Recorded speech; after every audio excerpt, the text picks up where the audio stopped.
Le PPACI, à l'issue d'une réunion stratégique, a décidé de hausser le ton face aux dérives autoritaires du régime d'Alassane Ouattara. Pour le parti fondé par Laurent Gbagbo, l'heure est venue de faire entendre sa voix et de rappeler au Rassemblement des oufouettistes pour la démocratie et la paix, le RHDP, qui n'est pas le seul acteur sur la scène politique ivoirienne et qui n'en est pas le maître absolu, comme le laissent prétendre ses nombreux courtisans. Loin de se laisser intimider par les interdictions de manifestations, les arrestations arbitraires et les condamnations à la tête du client qui frappent les opposants, le PPACI annonce des actions à venir pour dénoncer ce qu'il considère comme une dictature rampante. À partir de ce jour, des rencontres d'information seront organisées à travers les 206 fédérations fonctionnelles du parti sur l'ensemble du territoire.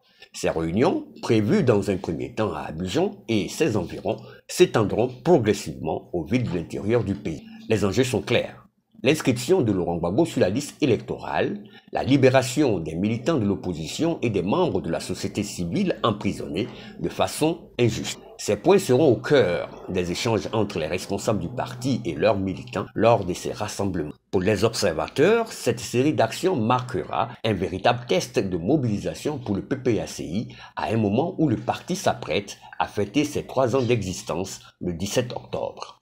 À cette occasion, des conférences et des actions de solidarité sont également prévues pour renforcer la pression sur le pouvoir en place.